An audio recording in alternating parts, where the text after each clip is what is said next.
Bueno, muy bien. Hablemos de secuencia de intubación rápida. Esa secuencia es una estrategia de emergencia que fue creada para el manejo de pacientes con alto riesgo de broncoaspiración o alto riesgo de falla respiratoria.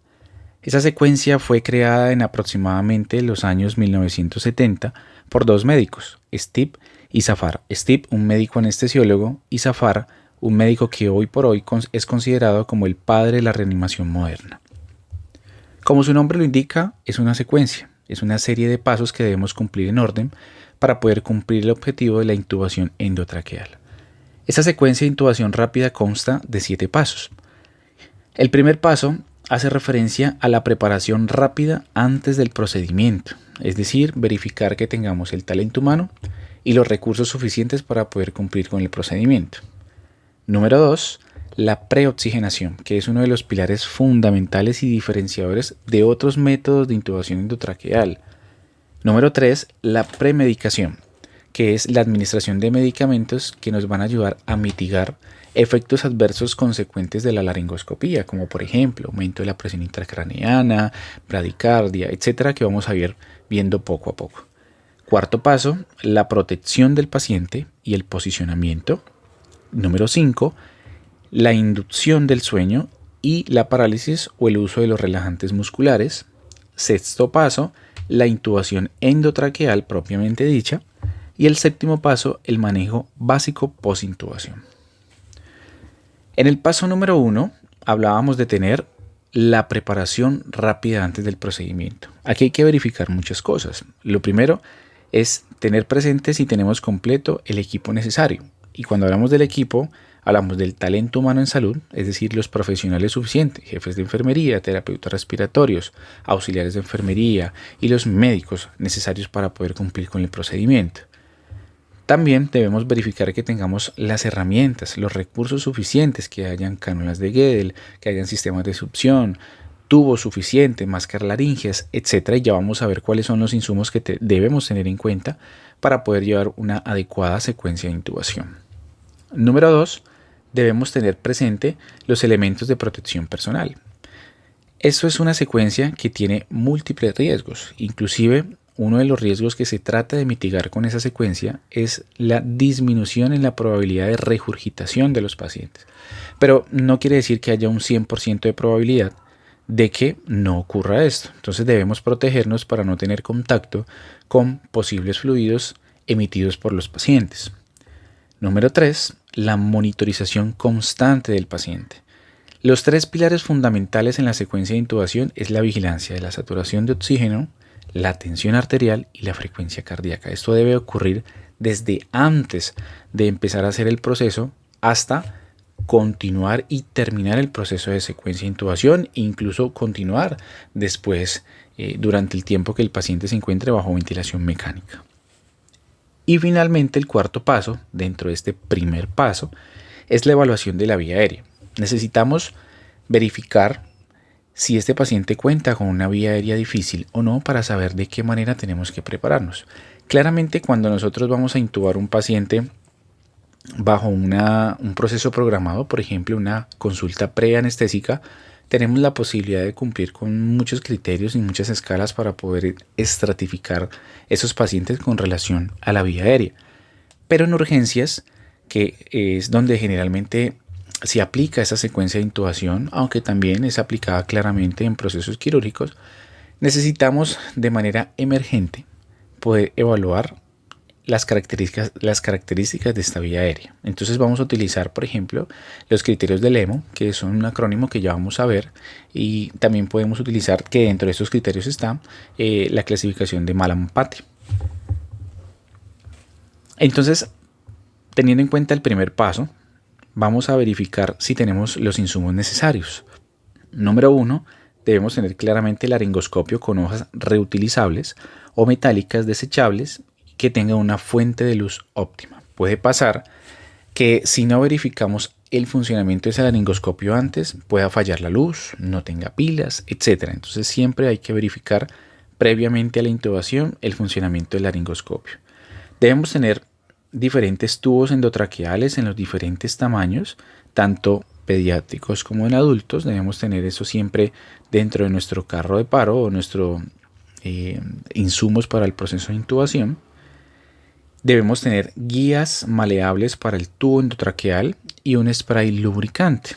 Debemos tener máscaras con bolsa, válvula de no reinhalación, que es lo que muchas personas conocen como ambú, cánulas orofaringeas de distintos tamaños, un equipo de succión con sus respectivas sondas, jeringas desechables de 10 centímetros para la insuflación del neumotaponador, una fuente de oxígeno y un equipo alternativo para situaciones en las que tengamos una vía aérea difícil o tengamos un proceso de intubación fallida. Entonces ahí entran las máscaras laringeas cuando no podemos intubar al paciente después de un tercer intento. O en algunos casos, por alguna razón, finalmente no se pudo ventilar el paciente bajo máscara laringea y debemos tener el equipo de cricotiroidotomía. Ahora, no solamente los insumos, los medicamentos también tenemos que revisarlos. Debemos tener en cuenta que por cada grupo de medicamentos que vamos a utilizar debemos tener por lo menos unos principales. Para la premedicación es necesario que tengamos básicamente lidocaína, fentanilo y atropina. Para la inducción debemos tener midazolam, fentanilo o remifentanilo, tiopental, etomidato o ketamina. Claramente no los vamos a utilizar todos. Podemos utilizar uno de estos, pero necesitamos tener sí o sí accesible cualquiera de estos medicamentos, preferiblemente todos los que están en la lista. Para la relajación debemos tener mínimamente succinilcolina o rocuronio. Existen muchos más, que ya los vamos a ver más adelante, pero mínimamente debemos tener por lo menos succinilcolina o rocuronio. Como antiarrítmicos debemos tener amiodarona, adenosina o sulfato de magnesio, y como vasopresores adrenalina, norepinefrina y vasopresina. Muy bien. Para el paso de la estratificación o clasificación de la vía aérea, les hablaba inicialmente sobre los criterios de Lehmann, que es un acrónimo, donde la L significa observar. Entonces aquí lo que vamos a ver es una valoración rápida observacional de los componentes faciales y orales del paciente, que aperture bien la boca, que no tenga trazos de trauma en la orofaringe, que limite la aplicación de la laringoscopía o que tenga alguna obstrucción, ya sea por un tumor, por una malformación, etc. La E hace referencia de una evaluación consistente en una regla de 3-3-2. Esta regla consiste en que por lo menos 3 dedos en sentido longitudinal deben lograr ingresar entre los dientes superiores y los dientes inferiores. La otra regla del 3 son 3 dedos que permitan ubicarse en una distancia desde el borde anterior del mentón hasta el hueso hioides. Y la regla del 2 hace referencia a que entre el hioides y el cartílago tiroides alcancen de manera longitudinal a ocupar un espacio de mínimamente 2 dedos. La M hace referencia a la clasificación de Mallampati. Esta referencia o esta clasificación nos muestra la visibilidad que nosotros tenemos de las fauces, de la parte, más profunda de la boca. Ustedes ven al lado izquierdo una clasificación de 1 a 5. Entonces, si nosotros solamente en la observación vemos un Mallampati 1 o 2, podemos considerar que es una vía aérea manejable. Pero un Mallampati 3 a 4 es considerado ya como una vía aérea difícil. Muy bien, dentro de esos criterios Lehmann, la O hace referencia a posibles obstrucciones. ¿Por qué? Porque hayan anillos traqueales grandes, que el paciente tenga apnea del sueño, pacientes con estridor o pacientes con trauma a nivel de la vía respiratoria superior o pacientes obesos, por ejemplo. Los pacientes obesos generan algo de disminución en la luz de la orofaringe exactamente sobre las fauces y generan limitación en el momento de la intubación. Y finalmente, la movilización cervical, que está referenciada con la N. Entonces vamos a verificar si el paciente tiene limitación a la extensión cervical, si tiene de pronto la presencia de algún material que limite la movilidad del cuello o que presente algún trauma. Entonces, por ejemplo, hay que tener mucha precaución con los pacientes con subluxación de la articulación atlanto-occipital, de la articulación atlantoaxial, perdón. Esos pacientes pues no se les puede movilizar el cuello de una manera muy fácil y limita mucho el manejo del laringoscopio, el manejo del tubo durante la laringoscopía. Entonces, esos criterios nos van a servir para poder determinar si es una vía aérea difícil o no. Claramente esos criterios no nos clasifican con una puntuación para determinar si lo es o no, sino el solo hecho de tener una característica de estas, pues nos va orientando a que es una vía aérea que posiblemente nos puede llegar a generar trabajo para poder acceder. Entre más criterios tenga, pues digamos que la vía aérea va a ser mucho más difícil y eso nos permite prepararnos para poder hacer una intubación lo más efectiva posible. Ok, en el paso número 2 vamos a tener la preoxigenación, que es uno de los pilares fundamentales, uno de los pilares más importantes de esta secuencia. Resulta que cuando se creó la secuencia de intubación por medio de estos dos médicos, ellos empezaron a observar que para esos tiempos, cuando se anestesiaban los pacientes, muchos de ellos hacían procesos de broncoaspiración. Muchos morían, otros se complicaban, generaban neumonías broncoaspirativas. Otros pacientes se complicaban durante el proceso de intubación a causa de la regurgitación y empezaron a encontrar que la dificultad que se presentaba era con relación a la presión positiva que se emitía con la bolsa válvula mascarilla, es decir, con el ambú. Claro, resulta que cuando nosotros vamos a intubar a un paciente e insuflamos la vía aérea para oxigenar o ventilar el paciente, pues el aire a presión positiva no solamente entra al pulmón, entra también al estómago. Resulta que el estómago no tiene la misma capacidad de expulsar el aire como lo tiene el pulmón. Entonces ese aire que se va hacia el estómago en el momento que nosotros estamos ventilando, que es imposible controlar de que no se vaya para allá, pues ese aire se va a empezar a acumular hasta que llega el punto en el que el estómago logra mandar una información al cerebro y dice, venga, si sigo permitiendo que me ingresen aire de esta manera, pues me van a reventar. El estómago lo que hace inmediatamente es contraerse para poder expulsar el aire que tiene de más en el estómago, pero hay un problema, es que él no solamente expulsa el aire, sino que se lleva todo el contenido gástrico que tiene en ese momento, y esa es la causa por la cual el paciente se regurgita. Entonces se lleva ácido gástrico, comida, etcétera, y eso es una de las principales complicaciones y una de las cosas que queremos evitar con la secuencia de intubación. Por esa razón se ha creado este paso de preoxigenación que consta de lo siguiente. Lo primero es, podemos utilizar sistemas como por ejemplo la bolsa válvula mascarilla para preoxigenar, aunque no es lo adecuado. La secuencia se creó principalmente con dispositivos de ventilación mecánica no invasiva, ¿sí? Con mascarillas fijadas con arnés que puedan facilitar la respiración espontánea. Claramente en esta secuencia los pacientes, cuando vamos a empezar a prepararlos para la intubación, el paciente está respirando con normalidad. Podemos tener pacientes de trauma, podemos tener pacientes programados, pero a pesar de ser pacientes de trauma que puedan estar inconscientes, pues pueden ser pacientes que están respirando espontáneamente, respirando por sí mismos. Y esa es la idea de la secuencia, que nosotros podamos aportar oxígeno a altas concentraciones, pero que sea el paciente por sí mismo quien extraiga a su ritmo ese oxígeno. Entonces los pacientes claramente, mientras estén respirando espontáneamente, nosotros podemos dejar que se preoxigene de manera espontánea, pero hay que tener en cuenta una excepción a la regla.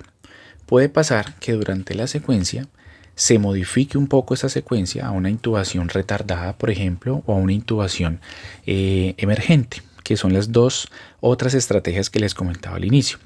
¿De qué depende esto?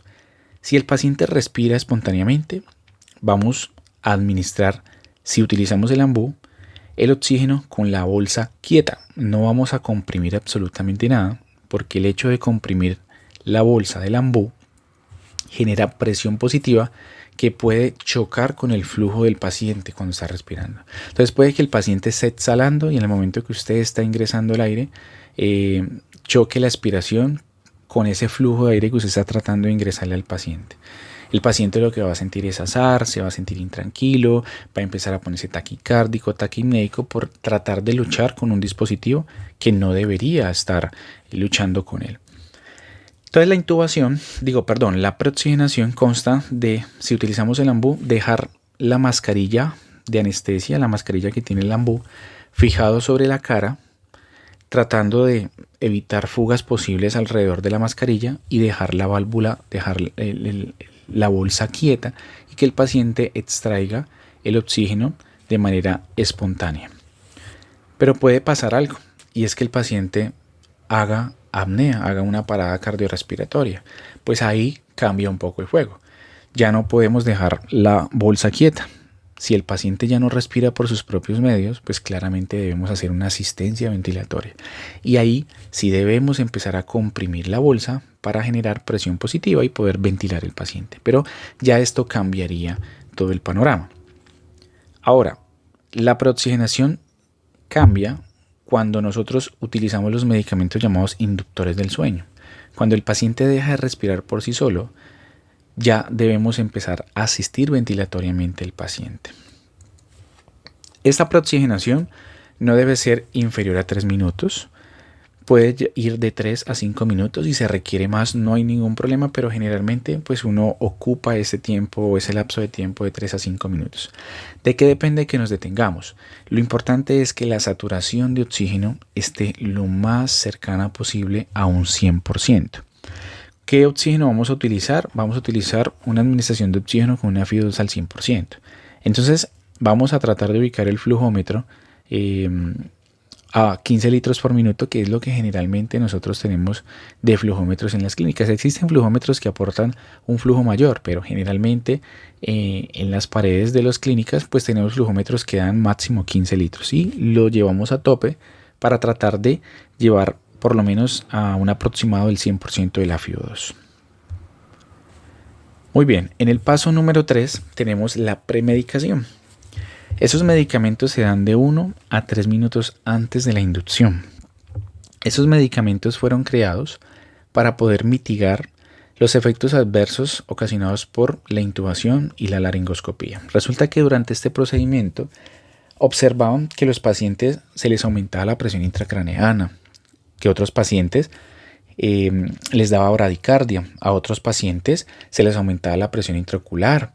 Algunos pacientes llegaban y hacían síntomas o signos de origen vagal. Y entonces, claro, empezaron a buscar estrategias farmacológicas que mitigaran un poco el riesgo de estos efectos.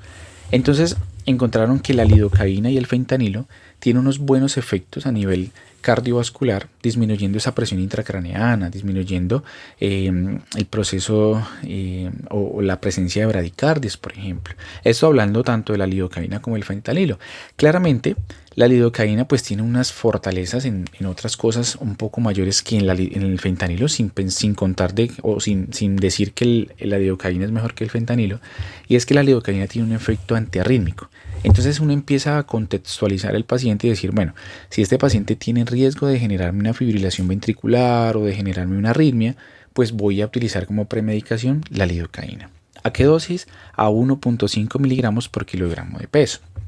Ahora, si el paciente tiene más riesgo de generar, por ejemplo, bradicardia, presión intracraneal elevada, presión intraocular, quizás posiblemente es un poco mejor el fentanilo, tiene un poco más de fortaleza en ese ámbito.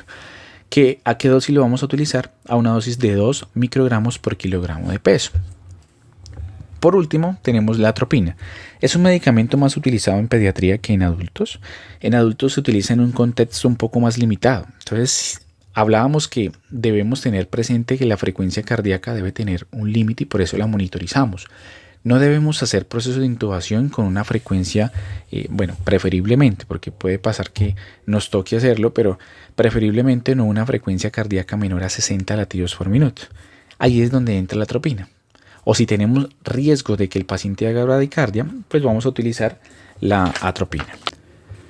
Muy bien, en el cuarto paso tenemos la protección y el posicionamiento del paciente. En la protección debemos tener en cuenta algo muy importante. Durante el proceso el paciente puede regurgitar algo de saliva, algo de contenido alimentario. Desde la vía aérea inferior puede migrar algo de secreciones en algunos pacientes. Y eso hace que se dificulte la visibilidad en la vía aérea superior en el momento de intubar. Entonces debemos tener principalmente un equipo de succión para poder permeabilizar esa vía y que nos permita visibilizar fácilmente el momento en el que vamos a introducir el tubo. La maniobra de Selig, que es una maniobra de compresión cricoidea, fue creada como una medida protectiva para, digamos que, ayudar a que se mitigara el riesgo de regurgitación, pero hay un problema y es que eso comprime también la vía aérea, entonces dificulta la visibilidad y dificulta la introducción del tubo. Entonces es una maniobra que realmente ha sido ya reevaluada en la actualidad y que finalmente no se utiliza, pero es una medida finalmente teóricamente considerada como de protección. A nivel de posicionamiento, entonces existe una posición en extensión de cabeza, que nos facilita la intubación del paciente. ¿Por qué? Porque alinea la vía aérea, porque nos mitiga el riesgo de perforación de la vía aérea con el tubo endotraqueal y va a facilitar el proceso. Si el paciente, cabe aclarar, viene por un trauma cervical, pues debemos considerar evitar la posición en extensión de cabeza. Debemos intubar al paciente en una posición neutra. En el quinto paso vamos a tener una secuencia farmacológica. Vamos a utilizar los inductores y por otra parte vamos a utilizar los relajantes musculares. Entonces inicialmente vamos a hablar de los inductores. Tenemos muchas opciones. Tenemos barbitúricos, opioides de acción corta, sedantes no barbitúricos, anestésicos disociativos, por ejemplo. En los barbitúricos podemos utilizar el pentobarbital o el tiopental. El pentobarbital lo vamos a utilizar a una dosis de 2.6 miligramos sobre kilogramo de peso y el tiopental de 3 a 4 miligramos por kilogramo de peso. En los opioides de acción corta tenemos el fentanilo. Entonces el fentanilo tiene una opción o tiene una característica bien importante, bien interesante, es que se puede utilizar como premedicación, pero también como un inductor del sueño. Claro, existen otros medicamentos que tienen un efecto mucho mejor, mucho más potente, mucho más duradero, pero finalmente no se debe desconocer que el fentanilo también tiene estas propiedades. Entonces, si lo utilizamos como medida de premedicación y lo vamos a utilizar también como medida inductora del sueño, pues hay que tener en cuenta que no es administrar la dosis de la premedicación y tras de eso utilizar esta dosis que estoy presentando aquí, además de la anteriormente mencionada, porque ya nos vamos a sobrepasar posiblemente de la dosificación del fentanilo. Entonces debemos utilizar y jugar para la premedicación y para como inductor del sueño con una dosis de 5 microgramos por kilogramo de peso. Entonces, claro, si tenemos como el fentanilo como inductor del sueño, pero tenemos también la opción de el acceso a lidocaína, pues utilicemos otra opción diferente al fentanilo. Podemos utilizar ese pretratamiento con lidocaína que nos va a dar el efecto antiarrítmico, por ejemplo, y el fentanilo que lo vamos a utilizar como inductor del sueño, pero que indirectamente también nos va a dar unos efectos positivos a nivel cardiovascular. Entonces es jugar con esos medicamentos. Ahora, no es una recomendación y como primera línea utilizar lidocaína y fentanilo. Es en el caso en el que no tengamos más, pero podemos utilizar otras opciones que pueden ser un poco más potentes, más duraderas, más efectivas. En el caso con esas características, por ejemplo, los sedantes no barbitúricos, como por ejemplo el propofol, los etomidatos, el etomidato y las benzodiazepinas. Entonces, dentro de las benzodiazepinas tenemos el midazolam, ¿sí?, que podemos utilizarlo a una dosis de 0.5 hasta 1.5 miligramos por kilogramo de peso como inductor del sueño. El etomidato lo utilizamos a una dosis de 0.3 miligramos por kilogramo de peso y el propofol podemos usarlo a una dosis de 1.5 a 2.5 miligramos por kilogramo de peso. El propofol es un medicamento excelente, es un medicamento muy efectivo como inductor del sueño, pero tiene dos características muy importantes que pueden volverse de pronto negativas. Lo primero es que hay que tener en cuenta que los pacientes inestables hemodinámicamente pues no podemos utilizar propofol, que el propofol tiene un efecto hipotensor, entonces podemos complicar un poco más la inestabilidad hemodinámica. Y lo otro es que no se puede usar durante periodos de tiempo muy prolongados porque puede llegar a generar amnesia en el paciente. Bueno, y finalmente los anestésicos disociativos como la ketamina es un medicamento excelente, es un medicamento muy efectivo, muy bueno. Digamos que como todo medicamento pues tiene un perfil de seguridad que pues digamos que no nos evita posibles efectos adversos, pero tiene un buen comportamiento a nivel sistémico. La ketamina se puede utilizar a 0.5 miligramos sobre kilogramo de peso si es el caso en el cual lo combinemos con el etomidato. ¿En qué casos puede pasar? Que nosotros iniciemos la inducción del sueño con etomidato inicialmente y el paciente no tenga una inducción del sueño efectiva. Podemos impulsar el efecto con una dosis pequeña de ketamina. Ahora, si no utilizamos el etomidato y vamos a utilizar ketamina inicialmente, pues vamos a utilizarlo con una dosis de 2 miligramos por kilogramo de peso como único inductor. Con relación a los relajantes musculares, tenemos dos grupos de medicamentos, los despolarizantes y los no despolarizantes. Dentro de los despolarizantes tenemos la succinilcolina, o también llamada succinilmetonio. Estos medicamentos son muy buenos, son muy efectivos, tienen un inicio de acción muy corto. Inician su acción entre los primeros 45 a 60 segundos. ¿Qué es el beneficio de estos medicamentos? Es que tienen una duración hasta de 10 minutos. Entonces nos permite poder realizar una secuencia de intubación tranquila porque el efecto es bastante prolongado. La dosis de este medicamento es de 0.6 por kilogramo de peso, pero algunos autores hablan que podemos llegar hasta 1.5 miligramos por kilogramo de peso y que inclusive esto puede ser una dosis que puede llegar a ascender un poco más. En los no despolarizantes se dividen en aminoesteroides y en benzinisoloquinolinas. Dentro de los aminoesteroides tenemos el pancuronio, el becuronio y el rocuronio. El rapacuronio es un medicamento que poco a poco ha venido en desuso. Entonces es importante tenerlo en cuenta, pero pues no va a ser un medicamento que vamos a tener presente para utilizar en el día a día.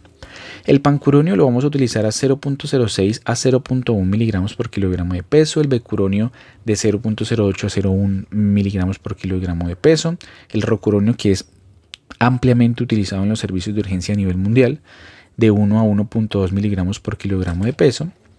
Y dentro de las benzilisoquinolinas vamos a tener el atracurio con una dosis de 0.5 a 0.6 miligramos por kilogramo de peso, el cisatracurio, que es otro de los no despolarizantes muy utilizados a nivel universal, a una dosis de 0.15 a 0.2 miligramos por kilogramo de peso, y el mivacurio, que es utilizado en una dosis casi que similar al cisatracurio, de 0.15 a 0.25 miligramos por kilogramo de peso. Hay que tener en cuenta algo también muy importante. Si utilizamos rocuronio o becuronio, pues tenemos una posibilidad en caso de que necesitamos revertir el efecto del relajante muscular. Esto normalmente pues no pasa, pero pues todas las posibilidades en medicina debemos considerarlas. Si es el caso que necesitamos revertir el efecto del relajante muscular, podemos utilizar el Sugammadex. Es un medicamento muy costoso, es un medicamento que pues ojalá no se tenga que utilizar en lo posible porque es un medicamento de muy alto costo. Se utiliza a dosis de 16 miligramos por kilogramo de peso. Sexto paso, la intubación endotraqueal, técnica aplicada al paciente. Es, yo creo que una de las partes más importantes, una de las partes en las que como profesionales quizás en algunas ocasiones nos da un poco de temor. El primer paso dentro de este paso grande es inicialmente la estratificación de la vía aérea. Entonces ya lo vimos con los criterios de Lemon. Determinamos si es una vía aérea una vía aérea difícil o una vía aérea que puede ser manejable para podernos preparar. Segundo paso, la elección del tubo y la comprobación de que ese tubo funciona con normalidad. Entonces lo importante es cómo nosotros vamos a escoger el tubo. Pues resulta que existen muchas estrategias prácticas. Entonces, por ejemplo, en las mujeres podemos considerar que podemos utilizar tubo de 7 a 7.5 milímetros. Los tubos vienen marcados en un extremo de ellos. Vienen marcados con unas medidas de 7, 7.5, 8, 8.5. Esos son medidas en milímetros. Entonces, en mujeres, digamos que dentro de una de las estrategias prácticas es tener en cuenta que en las mujeres podemos utilizar esas dos medidas, de 7 a 7.5. En los hombres podemos utilizar tubos de 8 a 8.5.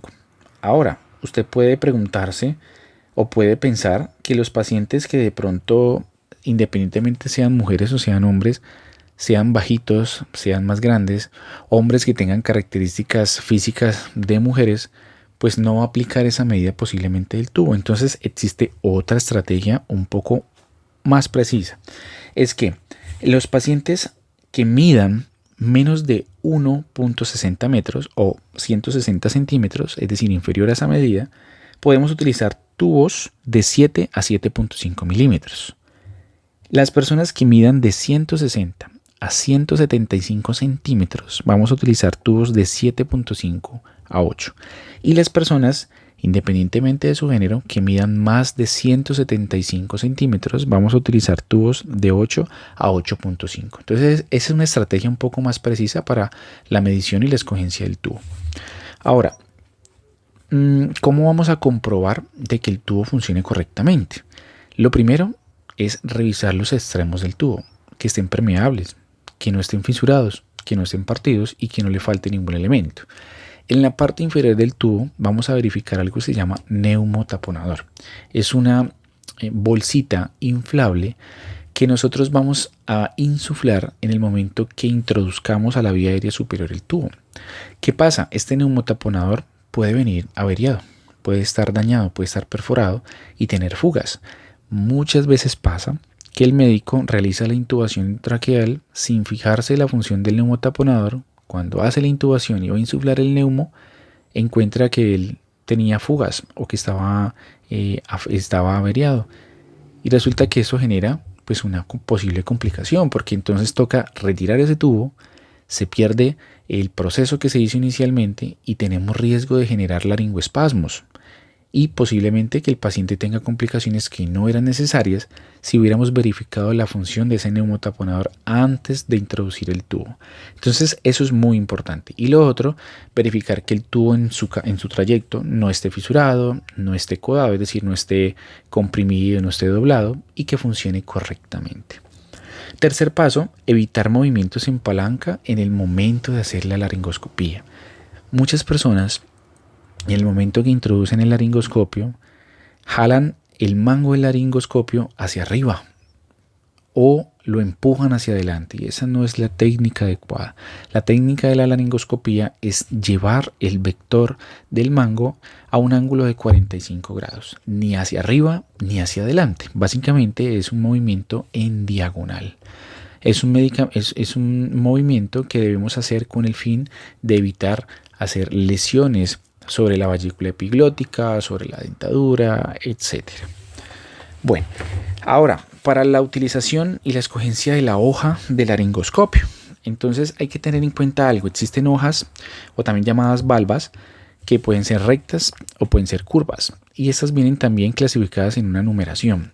Pero yo, ¿cómo escojo qué valva voy a utilizar? Entonces, por ejemplo, en el recién nacido vamos a utilizar valvas número 0, en los lactantes valvas número 1. En los niños de 2 a 6 años podemos utilizar hojas rectas o curvas número 2. En los niños de 6 a 12 años vamos a utilizar valvas curvas número 2 o número 3. Y en adultos mujeres vamos a utilizar valvas curvas número 3 y en hombres vamos a utilizar valvas número 4. Ahora, ¿puede pasar que utilicemos valvas rectas en los adultos? Claramente sí. ¿En qué casos? Por ejemplo, pacientes que tienen macroglosias, paciente que la lengua es muy grande y que la hoja o la valva del laringo no me permite movilizar efectivamente la lengua para poder visualizar la vía aérea superior. Entonces podemos utilizar la valva recta para poder comprimir un poco más la lengua, pero preferiblemente utilizar valvas curvas. Y paso quinto, número 5, vamos a utilizar la maniobra de Bohr o el avance mandibular para ayudarnos un poco a visualizar la vía aérea cuando se nos dificulta. La maniobra de Bohr está constituida por un acrónimo. La B significa back, significa hacia atrás. La U significa up, hacia arriba en inglés. La R significa right, hacia la derecha. Y la P de pressure.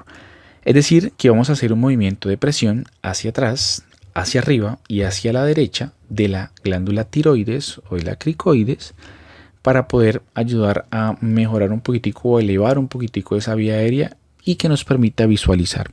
¿Es una maniobra que se utiliza de rutina? No, solamente en algunos casos en los cuales no logramos visualizar bien. O el avance mandibular, que es traccionar con los dedos, preferiblemente un auxiliar o un tercer profesional que se encargue de ubicar los dedos sobre el ángulo los ángulos de la mandíbula y traccione en dirección anterior. ¿Para qué? Para que nos permita, digamos que traccionar un poco la articulación temporomandibular y eso arrastre un poco las estructuras hacia adelante, todos los tejidos blandos y todas las mucosas, y eso nos ayuda un poquitico a ver la porción de las cuerdas bucales donde vamos a introducir el tubo endotraqueal. Importante, inicialmente habíamos visto una medida de protección llamado CELIC o medidas de presión cricoidea. Es una medida que en lo posible no la utilicen. Eso ya está reevaluado, ya tiene evidencia de que efectivamente no tiene una significancia, no sirve en gran medida. Entonces existe, la pueden utilizar sí, pero preferiblemente utilicen otras maniobras porque realmente esa no nos aporta mucho. Y por último, séptimo paso y no menos importante, el manejo básico posintubación. Tenemos una serie de pasos en este paso final. El número 1 es la confirmación del posicionamiento del tubo orotraqueal. Muchas veces hacemos una intubación y pueden pasar dos cosas. Uno, que se vaya por la vía aérea, o dos, que se vaya por el esófago. Y eso debemos verificarlo. Lo primero es que cuando introduzcamos el tubo, inflamos el neumotaponador y le pedimos a otra persona o el médico que está haciendo la intubación conecta la bolsa, válvula, mascarilla, insufla con presión positiva y le pide a alguien que le ayude a auscultar la vía respiratoria para determinar si el tubo está ventilando pulmón o el tubo está insuflando el estómago. Si se confirma de que el tubo está mal posicionado, preferiblemente retirar el tubo y cambiar por un tubo nuevo y realizar de nuevo el procedimiento de intubación. Segundo paso, verificar que la insuflación del neumotaponador sea suficiente, pero que tampoco sobrepase el nivel de presión. Entonces el neumotaponador teóricamente debe tener un rango de presión de 20 a 30 centímetros de agua. Seguramente en muchos servicios no tienen un medidor de presión, entonces es muy difícil calcular cuánto puede ser lo que necesita ese neumotaponador. Entonces un consejo práctico es que utilicemos una medida con una jeringa de 10 centímetros, una insuflación de aire de 5 a 10 ml, no sobrepasarnos de ahí. Sin embargo, con los dedos tratar de verificar que el neumotaponador pues se comprima, que no se desinfle por completo y tampoco que se dificulte la compresión de la valvulita confirmatoria del neumotaponador. Tercer paso, la administración de ventilación mecánica. Claro, no vamos a terminar la intubación y quedarnos con el paciente ahí utilizando el ambú todo el tiempo. Puede pasar en algunos servicios de salud en Latinoamérica, por ejemplo, donde no tienen la presencia de un ventilador mecánico y tienen que ventilar el paciente manualmente hasta poderlo trasladar en ambulancia. Pero el proceso correcto o indicado es la conexión inmediata a una ventilación mecánica. Cuarto paso, la permeabilidad del tubo. Entonces puede pasar que durante el proceso de intubación el paciente expulse algo de secreciones, expulse algo de contenido alimentario y eso se deposite dentro del tubo por alguna razón. Muchas veces pasa que se hace el proceso de intubación y no se verifica si el tubo está permeable o no y el ventilador empieza a notificar que no está ingresando flujo. Y muchas veces no nos damos cuenta. Entonces antes de que eso ocurra, utilizamos el sistema de succión, ingresamos la sonda por el tubo y permeabilizamos, limpiamos el tubo para poder que pueda fluir el aire directamente o libremente por el tubo. Bueno, y el punto quinto, que es la radiografía confirmatoria, es un paso que no todo el mundo realiza, pero es muy recomendable hacerlo para poder verificar y tener la tranquilidad de que el tubo está en una buena posición y que no está selectivo. Existe la posibilidad de que el tubo, por la posición anatómica de la carina, se vaya hacia el pulmón derecho. Pasa mucho que si no confirmamos y tiene una intubación selectiva, es decir, se fue hacia el pulmón derecho, el paciente haga una atelectasia secundaria a la intubación o secundaria a la ventilación selectiva. Y es, digamos, un riesgo que podemos evitar o es un evento adverso, que podemos evitar si confirmamos por medio de una radiografía. Entonces tomamos una radiografía en proyección AP y verificamos que el tubo esté por encima de la carina. Sexto paso, la sedación continua. Pues el paciente finalmente se termina la intubación, pero no lo vamos a despertar con el tubo insertado. Entonces debemos continuar por medio de bombas de infusión una sedación continua de los inductores del sueño. Y finalmente, y muy importante, la monitorización continua de la tensión arterial, de la saturación de oxígeno y de la frecuencia cardíaca. Es tres parámetros que debemos tener súper presente y son muy importantes desde el inicio del proceso de intubación hasta que se decide la extubación del paciente. Y bien, con esto hemos terminado los 7 pasos importantes para la secuencia de intubación rápida.